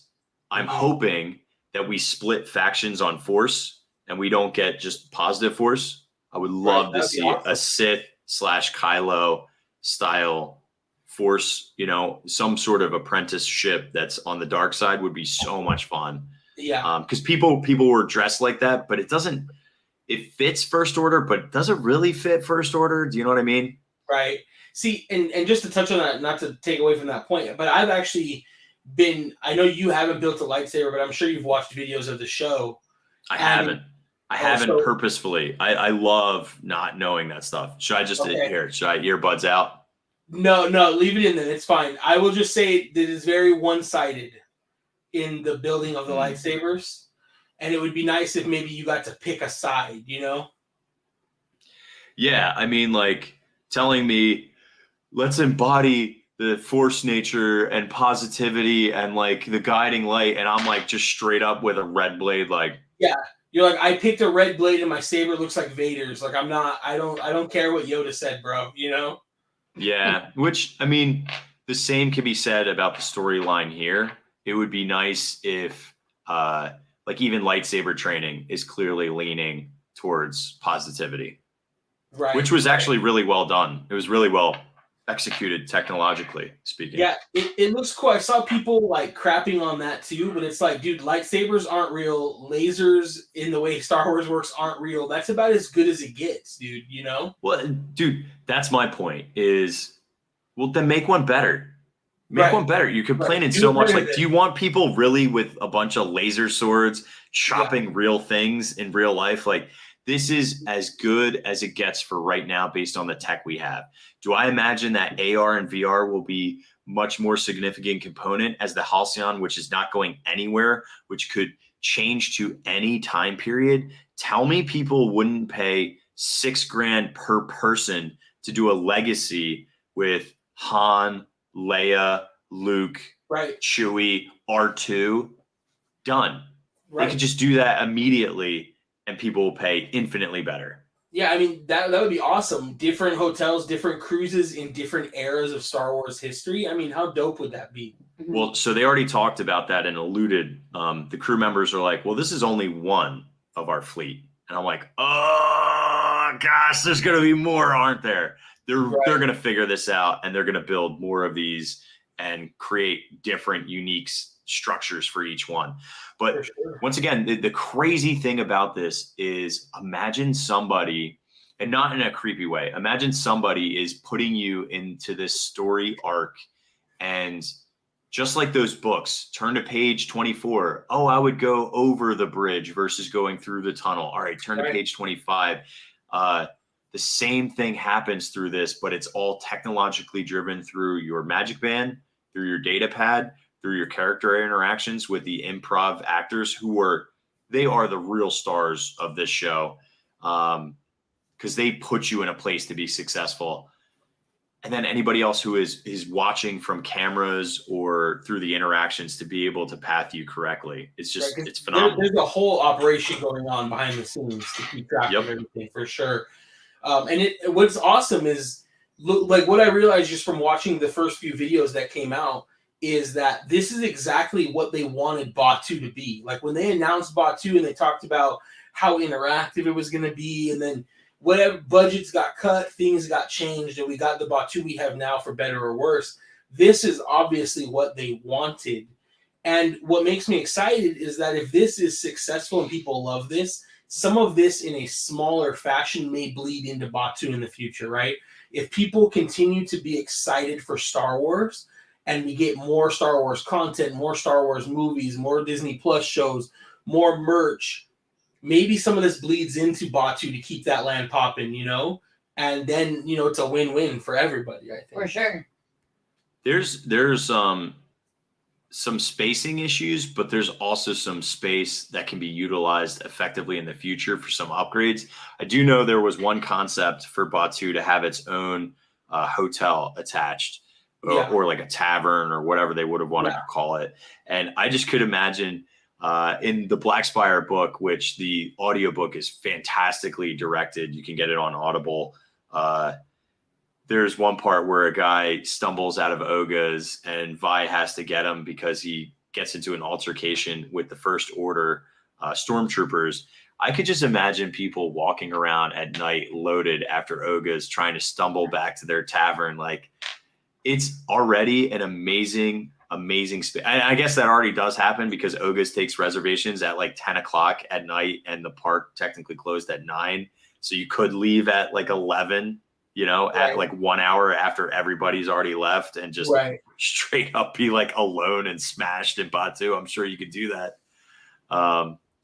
Gary, I want to touch on this question. Is there anything that I feel could be better? One, I would have liked to have seen some sort of credits for people so that they could buy some things automatically that could bring them into the immersion a little bit more. I also think that merch could have been done slightly different. So, for example, I think after the first day, Scott and I came up with this idea of them changing out the merch based on your storyline that you know that you're clearly going on. So some First Order stuff, some Resistance stuff, some Force stuff, some like things that would be more geared towards your character, whether that's whether that's equipment, accessory, pin, hat, whatever. I think that would be really cool because people would be like, you know, I went on the Halcyon and I was a smuggler. Like, do you know what I mean? Like those things would be really fun if you could personalize it, or even in the disembarkment gift shop. That would be.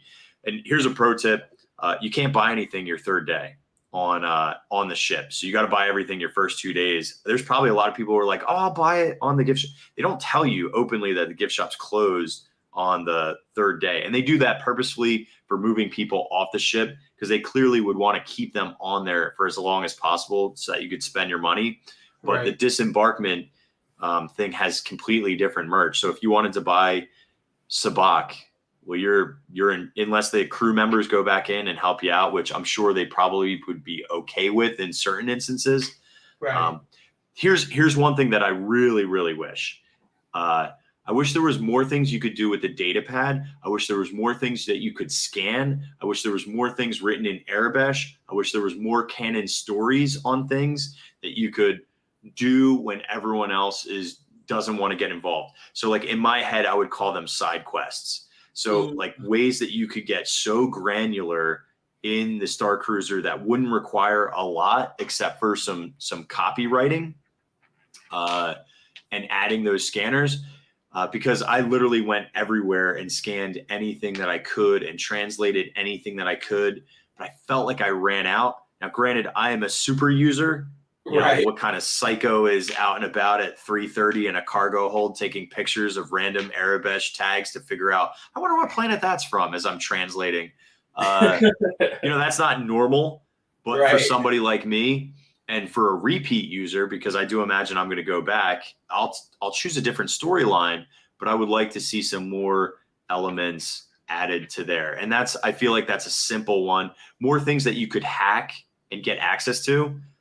Like there was really fun. I'll show you something really cool. This is super secret, and I didn't see anybody put this online yet. This is a pin, and it's a resistance pin. And it's hidden in the Chandrila Starcruiser's gift shop.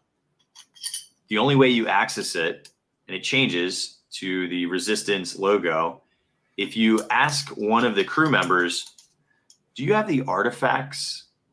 And they'll open this up, and they have this special flip pin. So I'm sure this probably goes for some ridiculous amount on eBay. I'll never sell it, so beat it. I'm not a reseller. But they won't show you if there's a lot of people in the shop. They don't talk about it at all. You have to straight up ask, do you have an artifact for me by any chance? And they'll literally use a magnetic panel that pops out of the center, and they show you the resistance pin. Sadly, they don't have a first order pin. I would have bought both, but if I could only buy one, I would have bought the first order pin. Yeah, that is once again cool.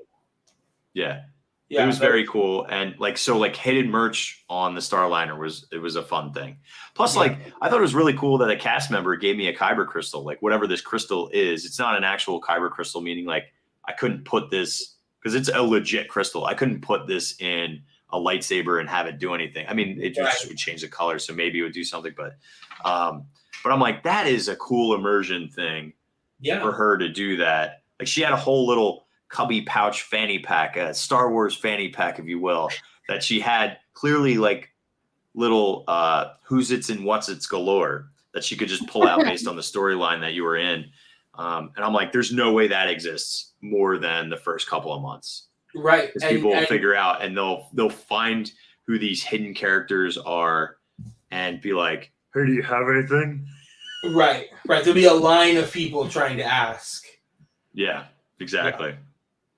That's awesome. I'm super jealous. We really want to plan to go. So this just got me just like everybody in the chat, I think I'm more stoked to try to go now than before. So yeah, it's such an amazing experience. And if I could go back twice a year or even once a year, mathematically, I would do it in a heartbeat. And what I would do to change it up, not only would I do a different storyline, but I would change my character that I went in as cosplaying and just go a completely different thing. It's also really fun. There's different vernacular for Batuu. Like if you guys know, I know a decent amount of Batuuan sayings, and I asked everybody for all of the Halcyon sayings. They have their own. So Cool. you guys probably know how to say hello. Bright suns. Bright suns, right? yeah. Bright suns, rising moons is for the informal, like goodbye at night. And then there's like till the spires, which is basically like, all right, later. And may the spires keep you is like a nicer formal greeting. These are all Batuuan sayings, by the way. Right. And then there's may your trades be fair, or maybe your deals be fair is a more formal version. I feel like it's trade. Yeah. And then everything on the halcyon is about the voyage or passage. So safe voyage, safe passage is like your hello. And then if you said good passage or good voyage, that means goodbye. And then there's what is the one? May the stars light your path is like a fancy way of saying have like a great day.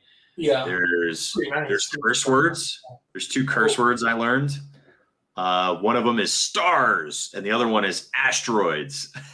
That is the most Disney Star Wars curse words I've ever heard in my life. Yeah, you could. I was saying like womp rat and nerf herder a lot, or resistant scum. Yeah. What do they say on Tatooine? Like poodoo. Yeah, poodoo. Yep. Or bantha fodder. Yeah, bantha fodder. There was also if you said something was great, you could also use stars in a different way. You could say like, "Ooh, stars," and they did that during. They have this like regalia where people basically like strut their thing and model what is your costume, because like people take all this time to do their costumes, like what are you inspired by, or if you had a character they would tell you their name, so awesome. Which I thought was really cool. And cool. Like it was really fun.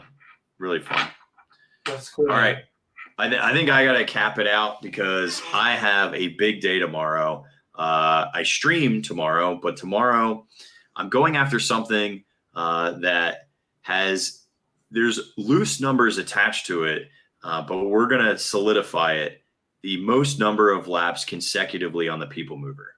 Oh, dang. Okay. So I'm going to break the record, which we know a TikToker has 22 consecutive, and YouTubers non-consecutive would be Resort TV 1 has 28 laps, but non-consecutive. So I'm shooting for 30 consecutive, but I'm ready to go.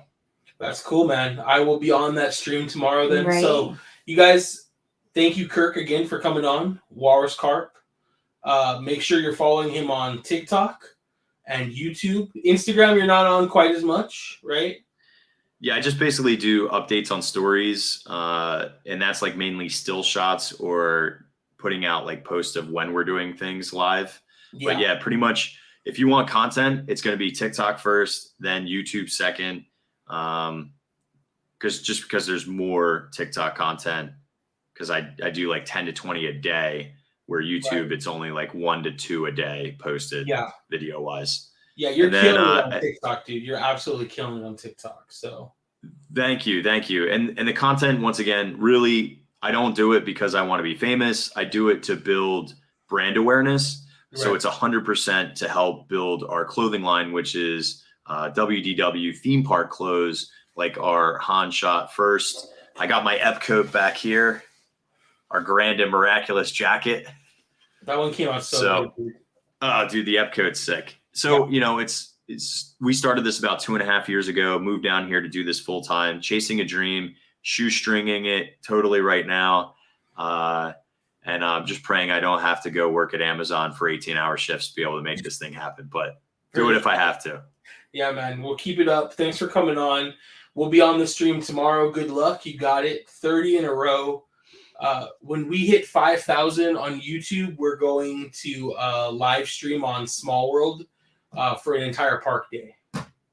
So I love that idea. I was thinking about here. I'll give this one to you guys if you want to do this. I was thinking about doing rope drop to fireworks attractions, but allowing yourself to get off and get food or whatever, and then come back on. But you only can do that attraction. Yep. But I was going to do research on the attraction. So basically throughout the experience, you would get all of this history on the attraction and then take a YouTube video as well as doing a live stream on it. Cause not everyone would come back for the live stream, but then do like a hard camera of like the history of that ride while you have like a number of rides in a day, rope drop to fireworks. That's very cool. Small World, interesting choice. And I love that ride. People knock it. People hate that song. I love all of it. Well, we're doing it because I hate that ride. So that's the. I am not a fan. That song is gonna kill me, but it'll be fun. Plus, he's gonna have nightmares of it. Luckily, it's a lot. We're still a while away from 5,000, so we'll be asteroids. But yes, asteroids. Stars. Exactly. Stars. Cool, man. Yeah. Well, I really. You're welcome, Brad. Yes, thank you so much. You're welcome, Hula. For sure, Gary, of course. I saw a couple people other in here. Kevin, Dana, Lady Sith, Simon, Juan. Justin was on here earlier. And of course, Nina Designs Disney, which I still remember you as Nina Marie Designs Disney. So Yep. And Gary, thank you guys for coming over and watching. All the Pocket fam. You guys are more than family to us as well. Yeah, we don't have our family button. Usually I play the Dominic Toretto saying family, but I hadn't set it back up with this new stream. So you guys are welcome to join the family here too. We're not a Pocket family, but we're like a Dominic Toretto family. So you'd be two families. Well, I appreciate it. Dude, hit me up on the Discord, and everybody on here, thank you so much for listening. I hope this gave you a little bit more insight on what the Halcyon really is all about and what the experience is about. And give us a follow or check us out at walruscarp.com or YouTube or TikTok, Walruscarp. See you guys. Later, man. Good night. Good night. All right. That was a lot of fun. That was. I had a blast having Kirk on. Like Kirk had mentioned, right when COVID hit, we were kind of in like a group on Instagram with a bunch of other Disney creators. Yeah. Nina was also one of them. And we all became very close, but especially like I would say us, Nina and Kirk. Yeah. We ended up in Disney World in 2020. Kirk was our tour guide. He wasn't living there yet, so we all scheduled to go, and it was a lot of fun. It was a lot of fun. Yeah. Looking forward to doing it again. Heck yeah. So Aubrey, thank you for hanging out. Yes. Aubrey is going to go to bed. So have a great night. I don't know if time change has been rocking you guys as bad as it's been rocking me, but I have been so tired the last few days. I have not been getting out of bed until like 9 o'clock. It's been kicking my butt. Yeah. It's been kicking my butt. Simon, the Epcoat is super awesome. So what I love about the clothes that Kirk has designed is he designs them all. It's all his own artwork or artists that he's worked with to create the shirts. Mm-hmm. Most of them are around food. So they're pretty subtle Disney shirts. They're not like things you're going to find anywhere else. Right. A lot of fun. There's some really great stuff. He has a couple really great Hawaiian shirts too. Yes. Amazing designs with like Dole Whips and Mickey Mickey bars. Like there's a Dole Whip one and a Mickey bar one. Great stuff. Yeah, Lady Sith, you know what happened was we actually just really didn't know what to talk about tonight. And I was talking to Kirk the other day, and I was like, man, you should come on and talk about, Star Wars. Come on and talk about your experience. And I was going to try to get him on in the next couple of weeks. And he was like, why don't I do it tonight? And I was like, all right, let's do it tonight. Yeah. So this is kind of a new setup. We're using a new stream software, so hopefully it still looks good on your guys' end. There's a little bit of a delay between this and YouTube, but I think it's fine. It's very similar to what a lot of other people are using, but a PC version. Everybody else has Macs. So I got to figure out how to use all of our buttons and our sounds and stuff with this. Crystal, excuse me. Everybody's talking about time change. I'm like, oh, my body's telling me I need to go to sleep. Let's see. Hula Mama says the time change hurt Monday. She overslept. So Monday is actually, there's 2 days a year that are like the highest call out days. Or no, I'm sorry. The highest call out day of the year is the Monday after Super Bowl. That's the highest call out day. And the worst traffic day because of accidents is the day after time change. Wow. Yeah. I mean, it makes sense. Yeah, I'm super thankful for the last few years to be working at home. Dakota says 2:30 a.m. sucks regardless of time change. Agree. 100% agree. 100%. Yeah, so it should be really cool. We're working on a couple new videos. Yes. We went to Lamplight. We did. We had an amazing dinner with some friends. So good. Lady Sith and Mama Sith. Is that what? Yes. And Mama Sith sent over some drinks to our table that we absolutely loved. We reviewed Absolutely them all. delicious. We'll drop the video the next day. We tried some foods around DCA as well. That'll be a separate video. That was a lot of fun. Yeah, it was a lot of fun. Simon says that he thought we'd go on the swinging gondola. We did that. I got to do something worse when we hit 5K. We just hit 1,500 actually the other day. So thank you guys for that and all your support. So that was awesome. Deanna's here. Hello, Deanna. Hopes all is going well. But yeah, what are we doing this weekend? So we're going to do Boysenberry Festival on Friday. We are. So Knott's Berry Farm, pretty sure most of the people in this chat are familiar with it, is kicking off their Boysenberry Festival. We were so busy during Peanut Celebration that we missed all of that. We didn't go at all. None of them. We haven't been since Christmas, right? To Knott's. Yeah, we haven't been since Christmas. Well, we went with my dad too. When? I don't know. That was Christmas. You're right. It was during Christmas. Yeah. So we only took him twice. Yeah, I just remember that he was there when we saw Santa. So I know it was Christmas. So we're going to be at Boysenberry Festival on Friday. That should be a blast. Hopefully we'll run into some awesome friends. I know Red is coming, so we'll be hanging out with her, I'm sure. Maybe Noah, Mondo, maybe. Yeah. Danny, I think, is not going till Saturday, you said. Saturday, I don't think we're doing anything. And then Sunday, we're going to go to Disneyland. I don't know if we're going to vlog. Maybe a live or something. I don't really think I'm planning on vlogging, honestly. Really? We're going to go on Sunday to kind of celebrate my birthday. My birthday's next Tuesday. On Tuesday. And so Sunday will be kind of like a birthday celebration trip. And I don't know if we're going to vlog it. I don't know. We'll see. Maybe. It's up to you. Maybe. You're the one that holds the camera. Yeah, maybe. Hula Mama is hilarious. She says, good grief.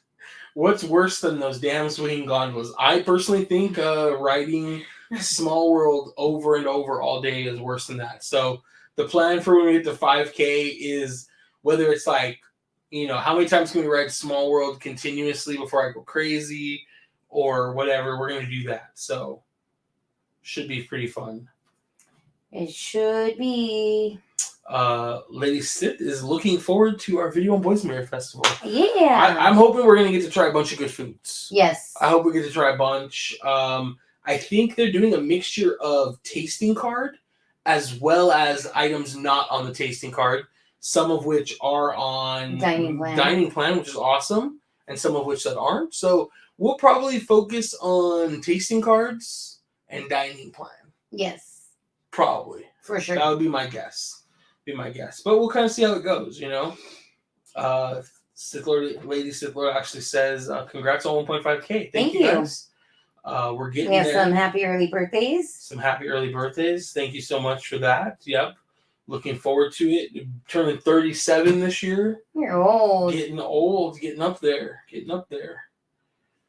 Crystal's celebrating a big birthday this year too, so I'm trying to plan something fun for that. So hopefully we'll do something awesome. I need to know because I kind of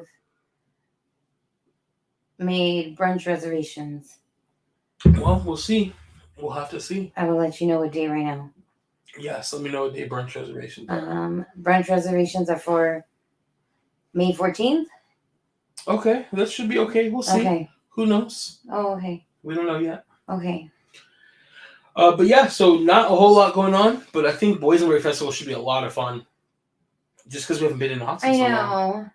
I kind of miss seeing my favorite dog, or one of my favorite dogs. I was like, we have 3 of your favorite dogs here. Oh, 3 of my favorite giant dogs. Yes. One of my 3. Well, yeah, because there's Scooby-Doo, Pluto, and Snoopy. Okay, there you go. So one of my 3 favorite dogs. That works.